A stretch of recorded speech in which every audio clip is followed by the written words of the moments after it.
Welcome back, investors, to Ticker Time News. I'm Adam, and wow, Coinbase just released their Q2 2021 earnings report.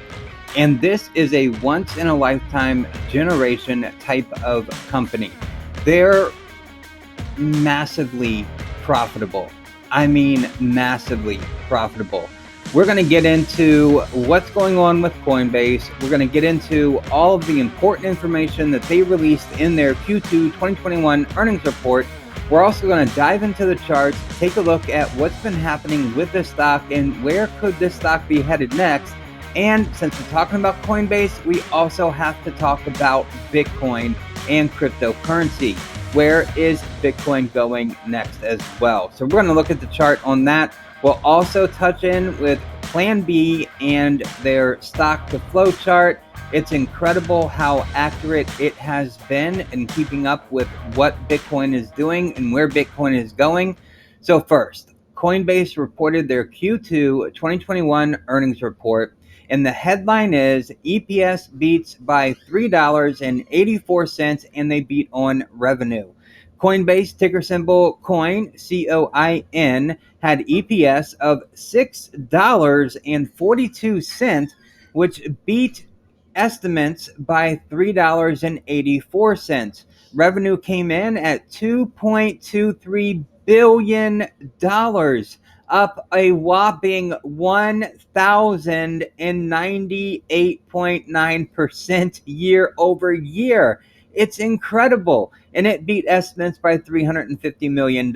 So again, this is a once in a lifetime, once in a generation type of company that you rarely, hardly ever see. So let's get into all of the facts about Coinbase. So as we go through these numbers, you're going to be blown away at Coinbase. And quite frankly, the stock price does not reflect how well the company is doing. And part of that is because Coinbase is correlated and has a direct link to how Bitcoin performs. And they actually mentioned that in their summary of the last quarter for their business. So let's get into this. For Coinbase, the monthly transacting user, or MTUs, we're going to see that phrase a lot, MTU, which is monthly transacting users, grew to 8.8 million users, up 44% from Q1 2021. And they have over 9,000 institutions who are working deeply with Coinbase and the crypto economy. They generated $2 billion in net revenue, and net income was $1.6 billion. This from a company that just went public in April of this year, 2021, April 14th to be exact. Now, also in here, Coinbase report, as volatility in crypto asset prices are highly correlated with trading revenue. The crypto market environment heavily influenced their Q2 financial results. It's really easy to understand Coinbase as a company.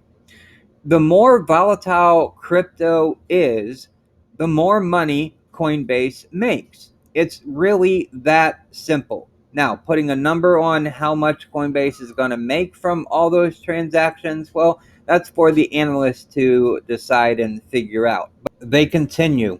Most recently, crypto has arrived on the U.S. regulatory agenda. Debate in the U.S. Senate surrounding the crypto reporting provisions in the infrastructure bill will have an impact on the crypto economy and on Coinbase. And me personally, I believe regulation, as long as the regulation does not hamper innovation, regulation is something that could be really good for Bitcoin and other cryptocurrencies and help to stabilize the crypto economy and will help to even out the volatility. Back to the monthly transacting users, the MTUs, for just a moment.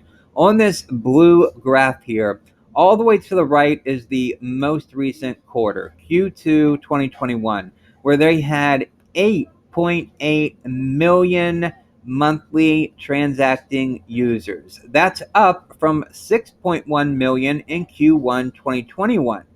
But if you look back a year ago at Q2 2020, they only had 1.5 million. That's astounding growth. That's impressive growth. That's growth that you don't typically see from a company, especially one as new as Coinbase. Now, the trading volumes in the most recent quarter, 462 billion dollars worth of volume being traded and $180 billion worth of assets on their platform. When we hop over to page 3, this is about user growth. And what they say in here that's the most important about user growth is the adoption from institutions. They also mention partnerships that they have formed with industry leaders like Elon Musk, PNC Bank, SpaceX, Tesla, Third Point, and Wisdom Tree Investments. Then on the institutions, they say institutions are becoming more sophisticated. They need trading, custody, lending, yield generation, data, and more access to a broad spectrum of crypto assets. Institutions are choosing Coinbase for the deep pools of liquidity that Coinbase offers and their sophisticated algorithmic order execution.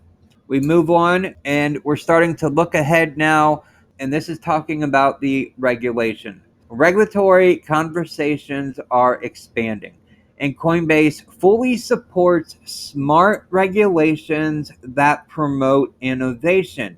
Recently, lawmakers and regulators at all levels have all increased their focus on the crypto economy.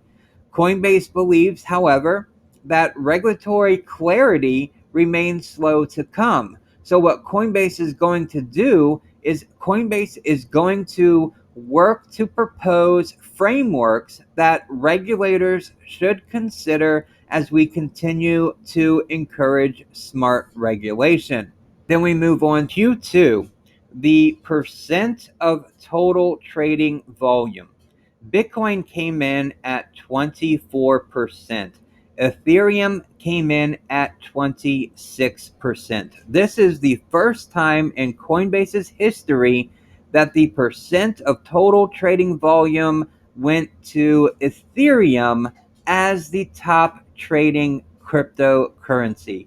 Pretty incredible. And if you look back at the last 4 quarters, Bitcoin in Q1, 39% to Ethereum's 21%. Q4, Bitcoin 38% to Ethereum's 14%. Q3 of 2020, Bitcoin 32%, Ethereum 18%. And Q2 2020, Bitcoin 57% to Ethereum's 15%. Not only Ethereum really come into play in grabbing more attention away from Bitcoin, but also the other crypto assets. Because if we look at Q2, 24% went to Bitcoin, 26% of trading volume went to Ethereum, and 50% of the trading volume went to all of the other coins that Coinbase has on their platform. They talk a little bit about this Bitcoin swapping with Ethereum, and they say, first, a modest decline in our Bitcoin trading volume between Q1 and Q2. Second, meaningful growth in Ethereum trading volumes, surpassing Bitcoin trading volumes on Coinbase for the first time, driven by growth in the DeFi and NFT ecosystems, where Ethereum is an important underlying blockchain, and increased demand driven by our ETH2 staking product. I don't know if you have any Ethereum coins on Coinbase's platform. I do. And when they offered staking for Ethereum 2.0, I went half of my Ethereum into staking for Ethereum 2.0, and the other half stayed on Ethereum 1.0. First quarter of 2022, the developers working with Ethereum should have the Ethereum 2.0 all the way 100% functional, and everything should be switched over at that time. Again, that's Q1 in 2022. The London fork for Ethereum just took place a few days ago, which helped cause the spike in price for Ethereum. When Ethereum switches over to Ethereum 2.0, it's going to help cut the gas prices down. And there's a lot of technology that I won't get into right now. But when that occurs, that should also help spike Ethereum's price by up to 92%. Okay, moving on, we get to page 11, and they're talking about the net revenue. Now, in Q2, the net revenue, you ready for this? $1.93 billion. In Q1 2021, they did $1.54 billion. But if we go back a year ago, Q2 2020, they only did $171 million in revenue. $171 million in revenue. Now they're doing nearly $2 billion in revenue just in the last quarter. So you could easily see 1.5 billion, nearly 2 billion. If we just round up these two numbers, 1.5 billion, 2 billion, we get $3.5 billion. If we just say that's what they're going to do for the rest of the year, then we're up to $6 billion. Add a little growth, maybe we're up to $8 billion. Add substantial growth like Coinbase has been seeing over the past year, Coinbase could be a $10 billion a year company. That's just incredible, mind-blowing, once-in-a-generation type of growth company that we're seeing here. On the subscription and service revenue, which for Coinbase to succeed long term, this needs to become a bigger piece of the pie for their revenue. And right now, total subscription and service revenue came in at $102.6 million. And that's up from $56.4 million last quarter, and it's up from only $6.5 million a year ago. Coinbase mentions Q2 retail transaction revenue was $1.8 billion, an increase of 26% compared to Q1. Institutional transaction revenue was $102.4 million, up 20% compared to Q1. So nice growth numbers for Coinbase there. Also, Q2 subscription and service revenue were $103 million. That's up 82% compared to last quarter, Q1. And that's the revenue that Coinbase needs to grow, and it needs to become a bigger piece of the pie for Coinbase to become successful long term. Now we're getting into the outlook, the future of what Coinbase believes is going to happen. 2021 annual average MTU possible scenarios. They have 3, and it all depends on, since they're so linked to other cryptocurrencies, especially Bitcoin, how volatile the market is and how quickly Bitcoin, for example, is growing in price. So they have a high, medium, and low possible scenarios. For the high scenario, the average 2021 MTU of 8 million users. And this would be moderate to high crypto price volatility.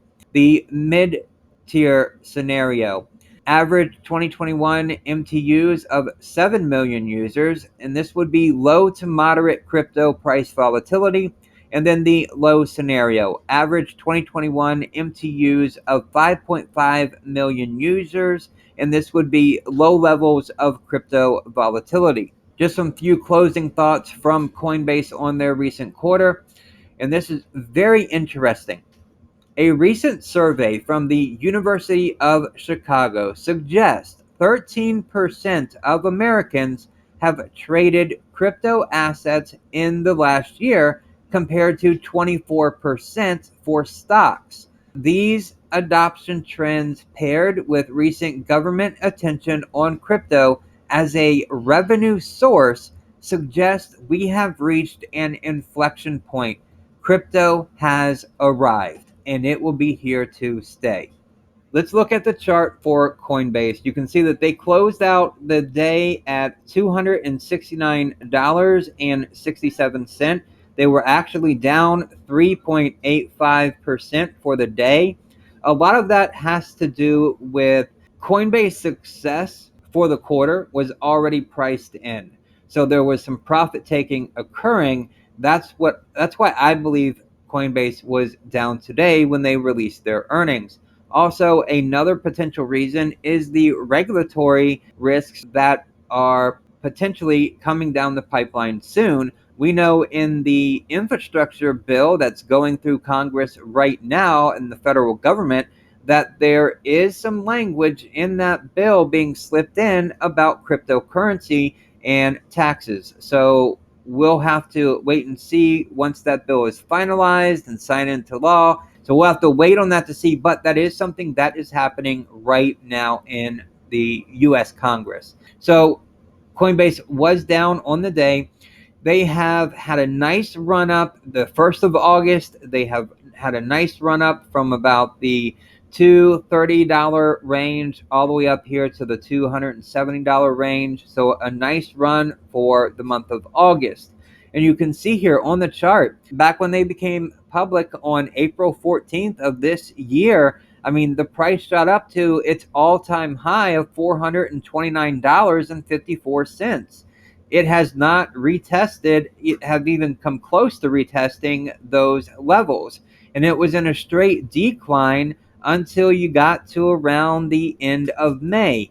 At that point, the price of Coinbase started to stabilize, and it found support and it found resistance. It found support right at the $220 level, and it found resistance right at the $244 level.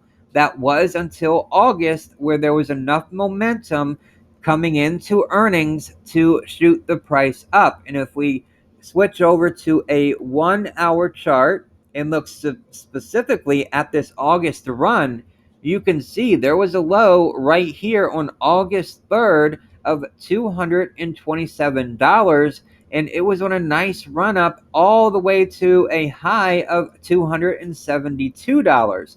But you can see early on in August, look at August 5th, all of this momentum right here, this volume, it really helped push the price up for the month of August. Now, where does the stock go? Right now, it's sitting at this just above this resistance level, and it has a strong resistance at $280 now. So, can these earnings help keep the stock at an elevated level?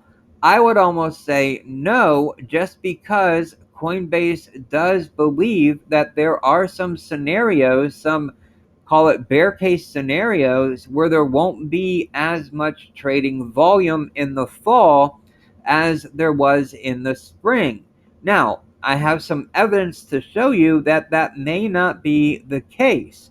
Looking at the daily chart for Bitcoin for the past 2.5 months, Bitcoin is trading at $45,790. Now, we can see that the sharp drop off in May, middle of May, end of May, and then the mysterious death cross, which is typically a lagging indicator. Bitcoin finally hit its bottom maybe around the 22nd of June with a low of $28,800.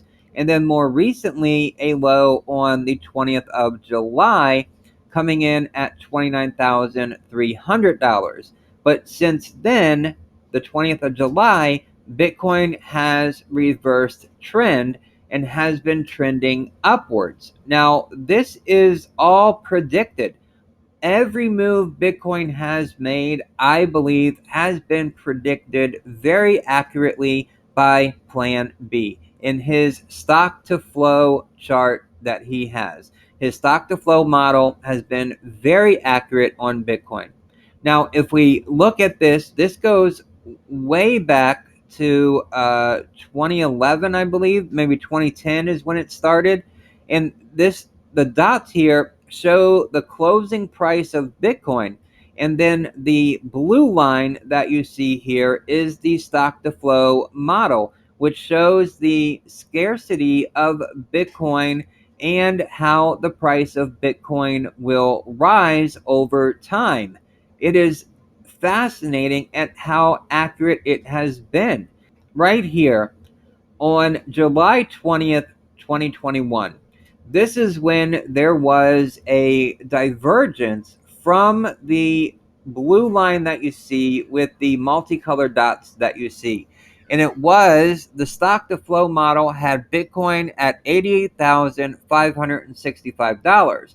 But the actual closing price of Bitcoin on that day was $29,796, leaving us a difference of $58,769 on the stock to flow chart. Now, what is predicted here is that by the end of the year, by December of 2021, Bitcoin's price should be no lower than $100,000 per coin. Can you believe that? Bitcoin starting out relatively zero and growing to this extent. Now, the stock to flow model, it has been off before, I'll give you that, but it is steadily predicting the price of Bitcoin. Even when it's off, it does correct itself and come back to the blue line, the stock to flow model. So if we go all the way out to Bitcoin, December 2025, Bitcoin's price should be no lower than $1.3 million per coin. That's not that long away. That's not a very long time from now. If we hop over to some of the most recent comments from PlanB, we have right here Bitcoin at $46,000. We are 16 months after the halving, which is the red line that you see over here, awaiting the second leg of this bull market. Now, okay, so the red line here, this is Bitcoin's actual closing price on each day that's listed below in months. The light blue colored line, this is Bitcoin through 2012 until 2016. The dark blue line is Bitcoin from 2016 through 2020. And again, these lines represent how many months after the halving occurred with Bitcoin, what did Bitcoin's price do? Now, the red line is where we are right now. We're 16 months out after the halving. What I believe, and this is what I tweeted in response over here, looks like we are in a similar pattern to 2012 through 2016. We'll consolidate during the summer and rally into the fall. That's what I believe Bitcoin is going to do, and that's how we get to $100,000 per Bitcoin by December of this year, if the stock to flow model does continue to represent the price and prediction of Bitcoin that PlanB has put an awful lot of work into creating. So now I'm going to throw it over to you. What do you think, number one, about Coinbase? What do you think about their earnings that they reported and how phenomenal their revenue and revenue growth is? What do you think about the crypto economy as a whole and Ethereum on Coinbase overtaking Bitcoin in trading volume for the first time on their platform? And then third, what do you think about Bitcoin? Do you believe in the stock to flow model that Bitcoin will reach $100,000 by December of this year? Or do you think maybe that won't come until 2022? Let me know in the comments. I'm sure looking forward to the conversations that we'll have. And as always, if you've watched till the end, you, my friend, are totally awesome. And if you could, and this is very important, to give as much help to the channel as you can. Smash the like button, share this video with your friends, and click subscribe to join our family of investors. Those 3 actions mean an awful lot, and we are greatly appreciated for everyone that you take. Thank you so very much for watching, and I will see you in the next video.